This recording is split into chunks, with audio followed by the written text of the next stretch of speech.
certíssimo, está certo. Significa saída.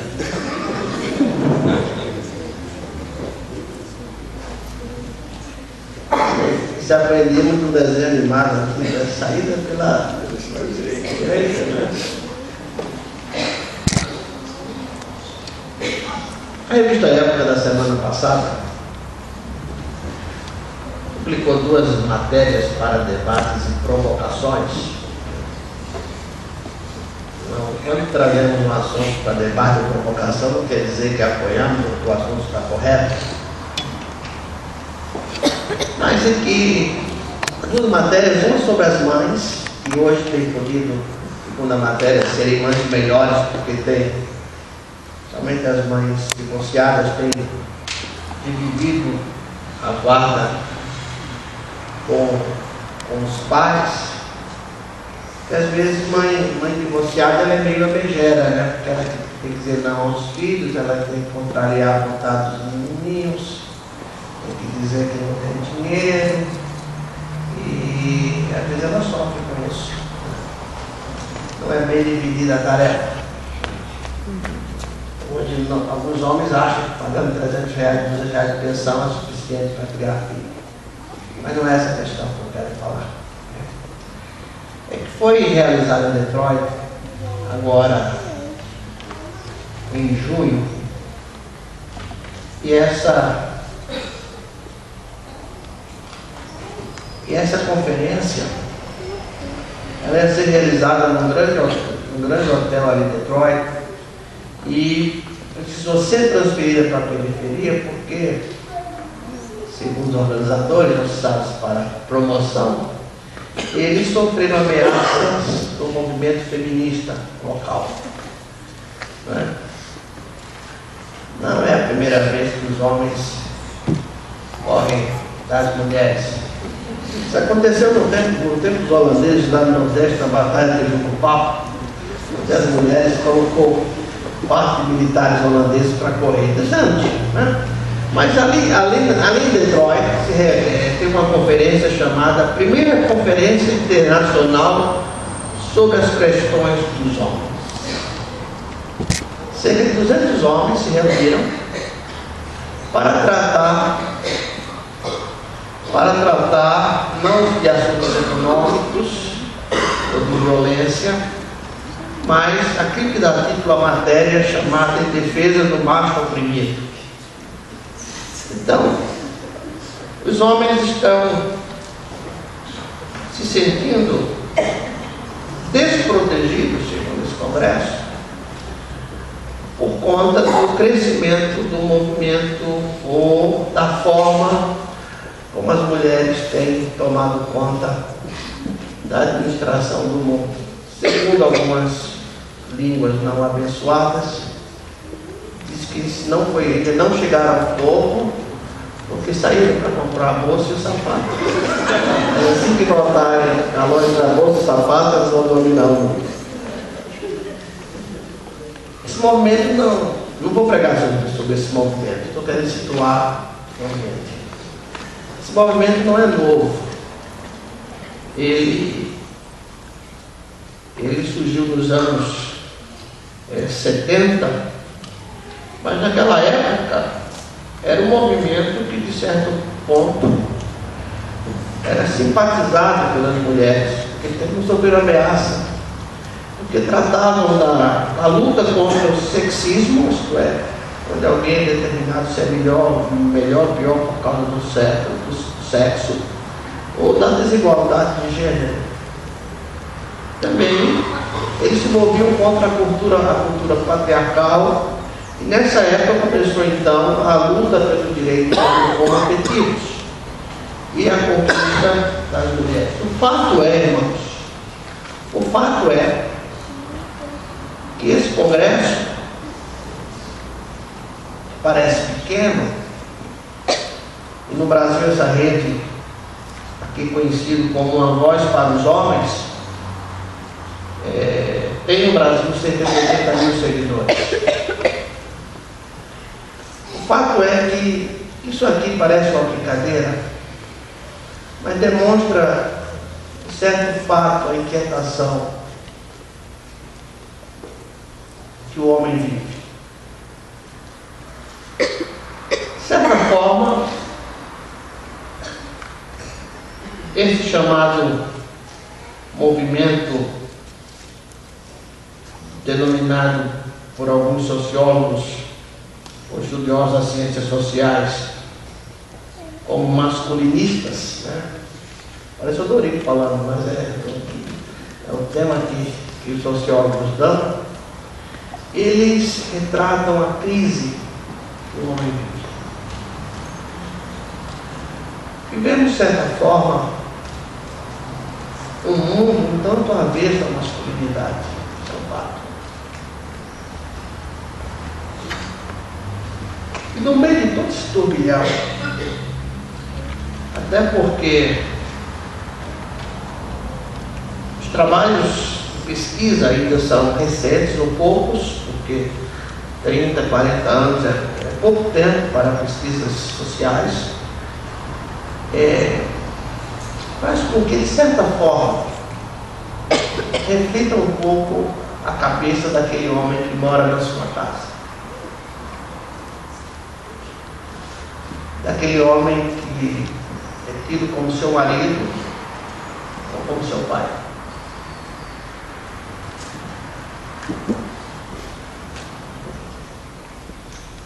Vivemos um tempo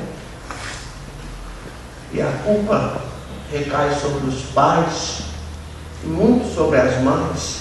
Não quero pegar culpa, mas isso mostra. Nós, realmente, mães que criam meninos, têm criado meninos fracos, homens fracos. Não, filho, não faça força, deixa que a mamãe faz. Às vezes parece que mudou, parece que o filhinho tem ovário, a mamãe não.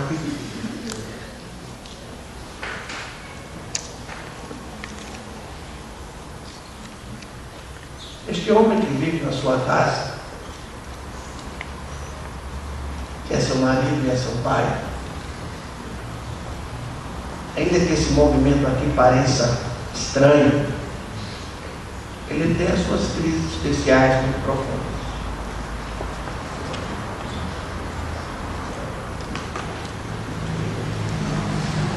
Vocês que criam filhos, nós criamos filhos, devemos observar algo que acontece no mundo deles, no mundo que eles casarão, no mundo que eles terão filhos, ou gerarão filhos e criarão filhos. Nesta manhã, pensando, o que eu gostaria de receber como pai da parte de Deus? O que eu preciso receber da parte de Deus para que, de certa forma, apesar de todas as minhas fraquezas e as minhas falhas, eu possa abençoar, ser abençoado e abençoar a minha família. E eu quero, de certa forma, estimulá-los como pais, homens, a procurar leituras para fazer uma leitura do mundo. Esses dias, conversando com um pastor sobre a questão de trânsito religioso, preciso conhecer o que está acontecendo no mundo. Há uma crise que o meu pai não teve. De certa forma, eu ainda tenho um reflexo dessa crise, mas os meus filhos receberão. Porque para o João será difícil ser o provedor sozinho da casa. Ele está casando em outro mundo. Para a Priscila também vai ser assim, como para seus filhos.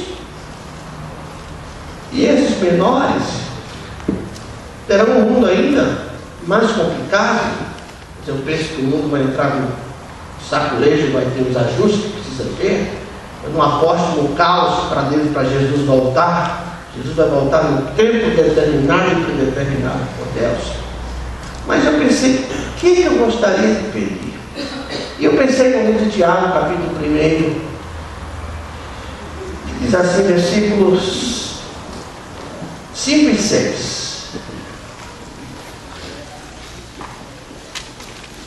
Interessante, irmãos,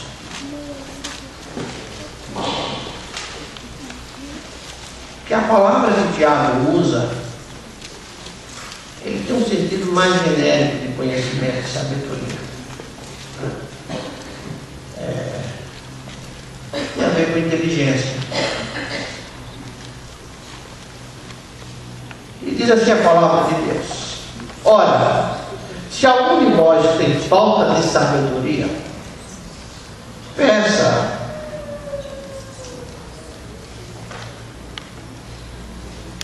a Deus, que a todos dá liberalmente, sem censura, e não censura, e ser-lhe-á dada. Peça, porém, com fé, não duvidando, pois aquele que duvida é semelhante à onda do mar, que é sobrelevada e agitada pelo vento. Hoje eu penso, irmãos, agora como diz o apóstolo Paulo, falo de mim mesmo. Se há uma coisa que eu preciso é sabedoria. Algumas horas, algum momento eu tenho tempo de pedir a Deus: Senhor, vai entrar alguém aqui, me dê sabedoria para ouvir. Mas acho que acontece no trabalho também. Às vezes tem uma entrevista, tem uma venda, tem um negócio. Senhor, me dá sabedoria na palavra, me dá sabedoria no ouvir.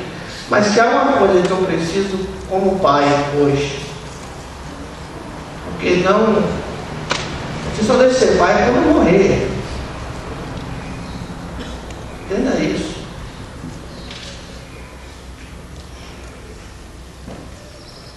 Quem perdeu sabe a falta.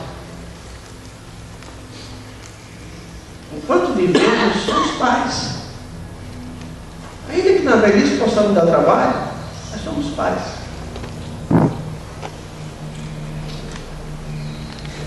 E eu preciso reconhecer a necessidade que eu tenho de saber.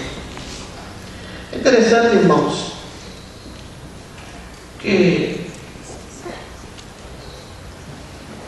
achei interessante essa questão de sabedoria, porque ela tem a ver com aquela sabedoria que pertence ao homem, um conhecimento prático de um homem, de uma vida devota e justa perante o Senhor. É como se dissesse, Deus está dizendo: olha aqui, filho, essa sabedoria que Deus está falando aqui é aquilo que envolve a minha parte.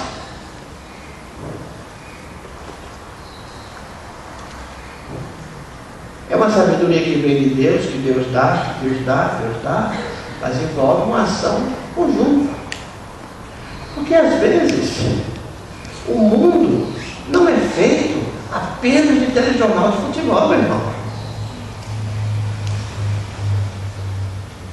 As notícias do mundo têm a ver apenas com o caderno esportivo. Há um mundo lá fora que você vive nele, que você está nele, está inserido, que os seus filhos estão vivendo.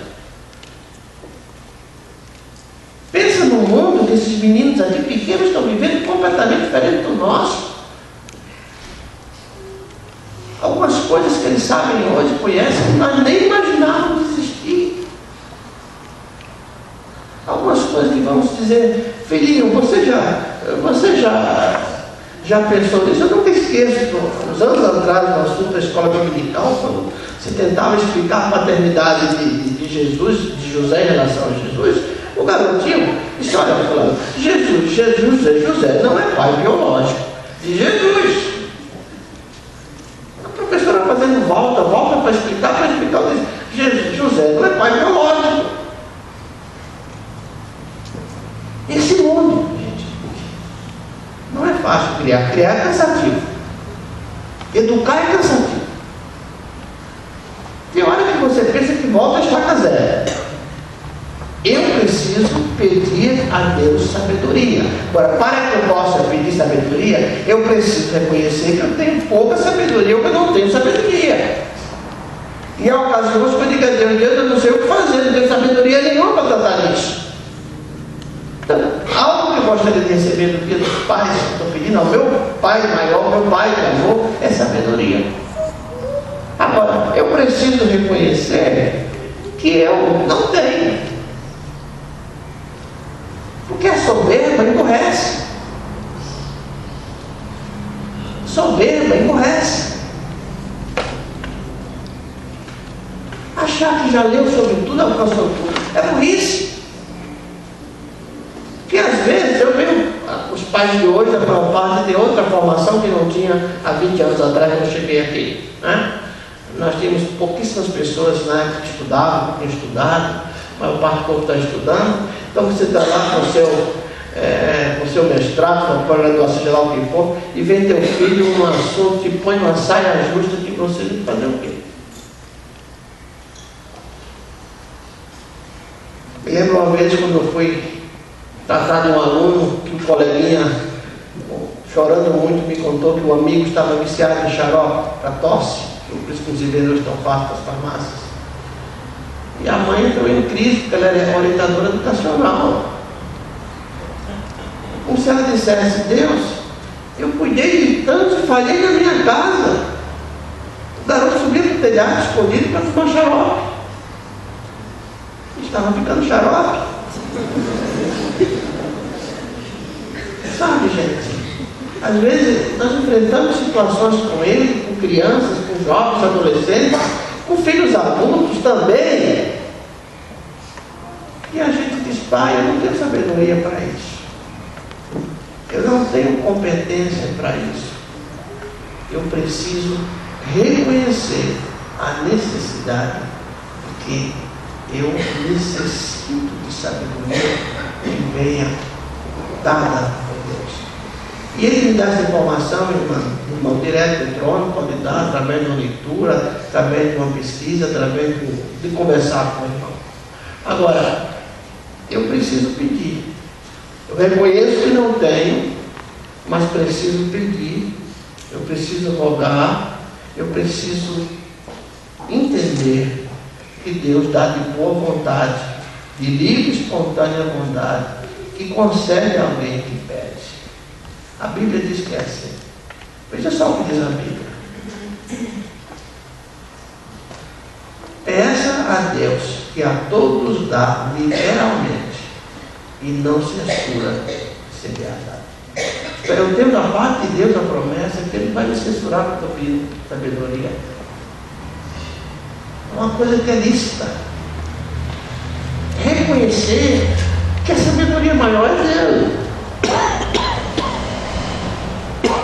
É reconhecer que a minha fonte de segurança é dele. Às vezes eu me deparo com coisas que eu não vivi em 33 anos de pastorado. E que eu estou aprendendo. Que eu preciso aprender. Às vezes situações de família a gente sabe. Às vezes até a preparação para ficar só com o filho mais distante, existe sabedoria. Sabedoria para estar próximo, sabedoria para estar distante, sabedoria para abraçar, sabedoria para dizer: vá trabalhar, vá para mim.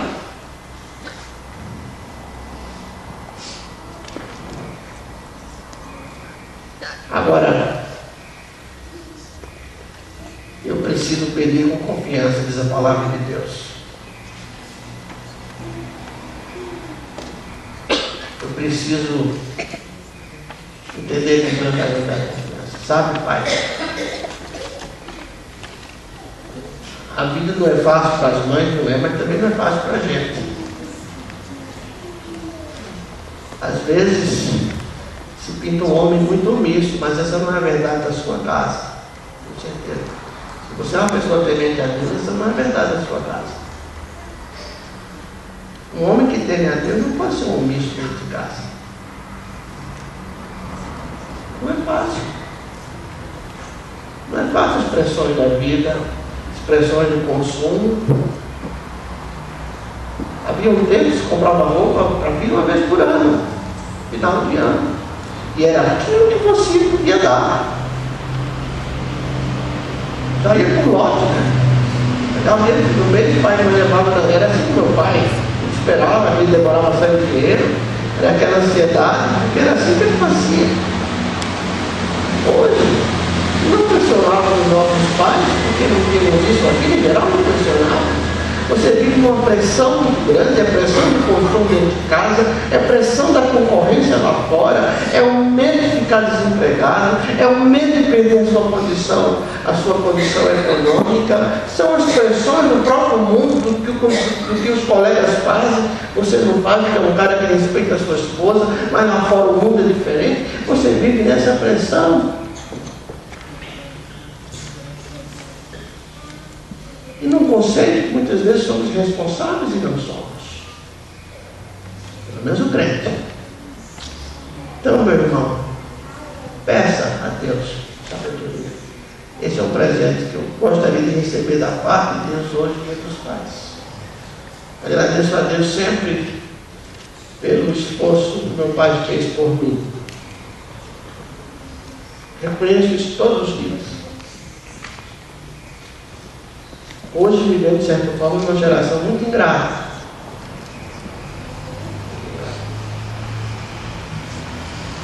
Viramos o rosto para papai porque ele não quer me dar o celular que eu gostaria de ter. Ou então ele vai lá na Casa Bahia, compra em 20 meses, se privando de tantas coisas para cumprir o seu capricho.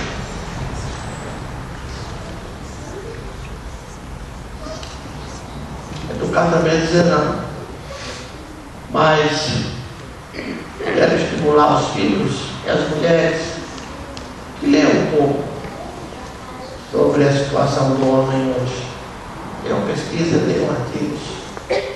Procure tentar entender um pouco a cabeça desse que, apesar da caixa do silêncio, né, gosta de ficar um pouco, alguns mais tempo. Ele tem um mundo muito inquieto dele, que nós precisamos da sabedoria que vem de Deus. Agora é o momento.